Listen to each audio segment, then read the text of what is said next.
Всем привет! Вы на канале Польза.нет. Меня зовут Саня, и здесь только подробные обзоры с целью сэкономить вам средства. И сейчас вы видите обзор на смартфон Nothing 2A. И как его пиарят? Что это смартфон лучше, чем Nothing 1. Разумеется, он лучше, потому что он как минимум более свежий. Разумеется, он довольно сомнительный. Почему? Потому что я специально перед основным обзором решил сделать быстрый обзор одним кадром, чтобы вы увидели качество его съемки. Он довольно хорошо меня лично обманул с той точки зрения, что давайте я специально сниму даже очки, чтобы вы не думали, что у него фокус прыгает по той причине, что на мне очки. Так вот, плюс я снимаю, солнце бьет мне в лицо, сенсору это не мешает. И этот смарт меня слегка обманул, мне казалось, что он просто волшебно снимает. Но я сравнил его по съемке с Redmi Note 13 Pro 5G. И после этого сравнил его по съемке с Realme Note 12 Pro Plus. При том, что это все плюс-минус одна ценовая категория. Ладно, один смартфон Redmi Note 13 Pro 5G. Сейчас можете посмотреть на моей телеге скидок. Он на распродаже 22 тысячи, это 27, а Realme на данный момент торгуется в районе 30-ки, но кое-кто его покупал по 24, по 27, то есть реально его приобрести в те же деньги. Если говорить про этот смартфон Nothing, я сейчас снимаю на основной модуль 4К 30 FPS, вот я его разворачивал, сделаю еще X2, никаких особых качеств в нем нет. Начинаю с комплектации, чтобы вы понимали, где бы его ни продавали, везде его продавали неэффективно. Что это значит? Это значит, что за $400 я приобрел его, умную зарядку Nothing, которая, кстати, довольно неплохая, максимум там 65 Вт выдает, и плюс еще они мне докинули наушники. Притом это для версии 12256. Проще говоря, Nothing продают свои смартфоны, если вычесть зарядку и наушники, для версии 12256 ниже там 28 тысяч рублей, если вы будете покупать не на Али. На Али минимальная версия с 8 гектарами оперативы 27, по-моему, сейчас. И я не скажу, что это прям супер волшебный ценник. Почему? Потому что здесь стоит Dimensity 7220 Pro версия. Ну, смысл в том, что этот процессор, в принципе, везде определяется как 7220 МТК-шный. И у него есть несколько особенностей.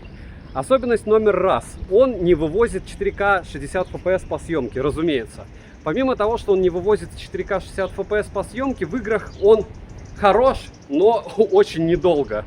И даже в Genshin играть минут 10 кайфово, но потом все становится очень плохо. То есть, как правильно говорят, он не про игры, но чему я был крайне удивлен и на что надеялся, как и вы, это то, что смарт про съемку. Но смарт оказался не про съемку. Вы можете исходники фотографий посмотреть в моем телеграм-канале личном по ссылке в описании, и, к сожалению, они вас как минимум не порадуют, а как максимум они вам не понравятся относительно его конкурентов за эти же деньги.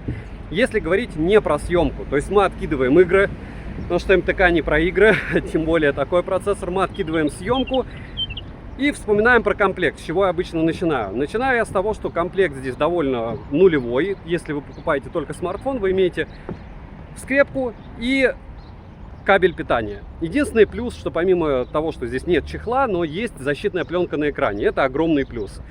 Смартфон выглядит максимально пластиково, и многие скажут, он не похож ни на что, но он похож на Дэшман, он похож на супер эконом-класс за 1012. Опять же, мое субъективное мнение. Его в топе у меня до 30 тысяч рублей нет, хотя очень хотелось бы за внешний вид.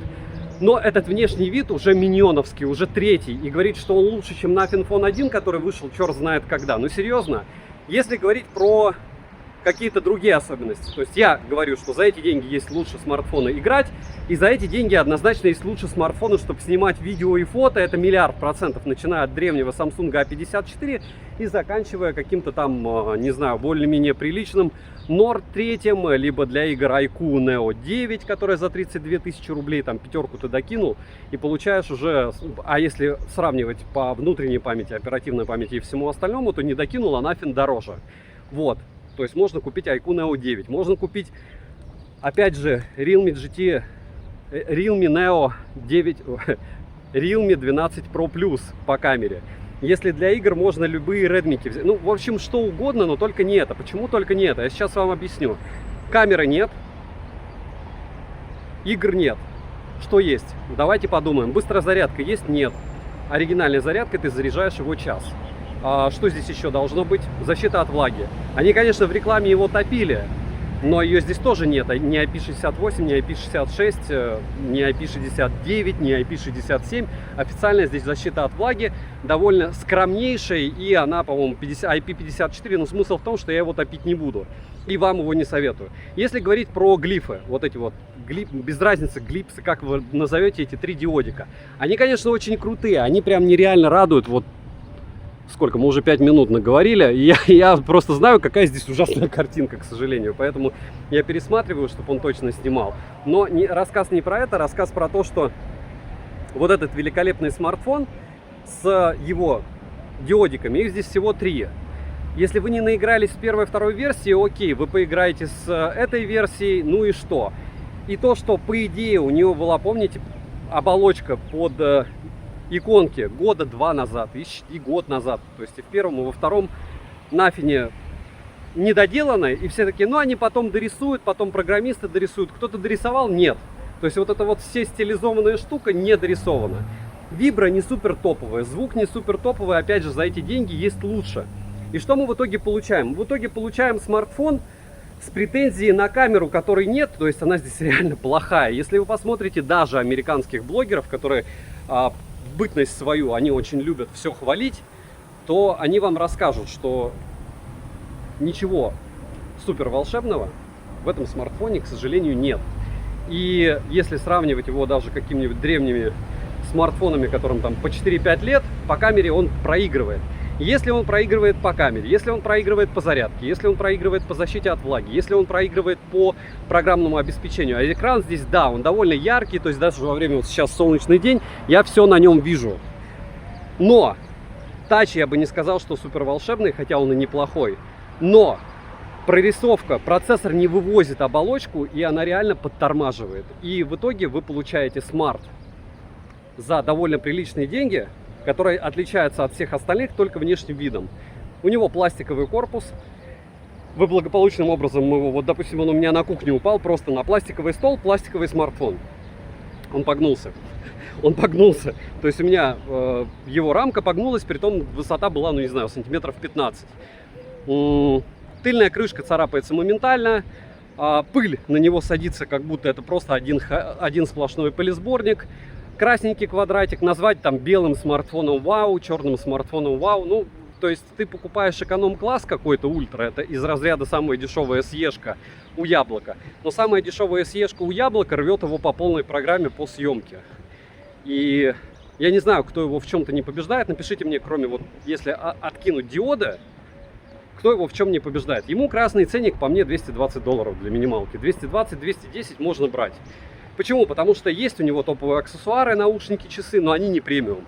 Есть у него, планшетов у них нету, ноутбуков у них нет, и мы можем говорить, что это OnePlus и преемники BBK, но серьезно, почему? Потому что что? Потому что просто одно ответвление с диодиками было свежо в первый раз, было свежо во второй раз. В этот раз фанатам Миньона активироваться, ну примерно так. В целом, разумеется, я могу рекомендовать его к покупке у тех, у кого прям горит. В целом, ценник на него будет падать примерно так же, как на первый и второй нафин. В целом, ни в Европе, ни в Азии, ни еще где-то на него никакого ажиотажа нет. Поэтому и на YouTube ролики появляются от самого создателя, который где-то как-то что-то видит, что он выигрывает. Да, 600 с лишним тысяч баллов в Antutu, как и смартфоны, по 18-20 тысяч он выбивает. Да, у него есть камера, которая может снимать в убогих 4К 30 FPS, но как минимум это все печально. Опять же, это моя оценка, обзор на него, разумеется, будет на канале. Я разочарован, потому что когда я покупал, я был возбужден, я думал, что все круто, но камера просто дно. Ну вот, вы сейчас видите, я не знаю как. Очень много у меня обзоров одним кадром, посмотрите обязательно на канале, сравните. И я ожидал не то, что большего, я ожидал хоть чего-то. Ну вот давайте зум сделаем. На экране смартфона все прям супер. В реальности все очень плохо. Не забудьте подписаться на канал с колоколом. Надеюсь, я кому-то сэкономил средства. Напоминаю, что меня зовут Саня, основной канал Польза.нет. Подписывайтесь на телеграм-канал скидок. Там уже постов, наверное, штук 120 сегодня, потому что сегодня у нас распродажа на Али. Курс, к сожалению, доллара ползет чуть-чуть вверх, точнее курс рубля чуть-чуть вниз, но это ожидаемо было. Девайсу от меня за 22 тысячи да, за все остальное, разумеется, нет. Подписывайтесь с колоколом, может быть, во время обзора я как-то поменяю свое мнение. Обзор будет на канале через пару-тройку дней. Но я так не буду думать. Добра и удачи вам, дорогие друзья.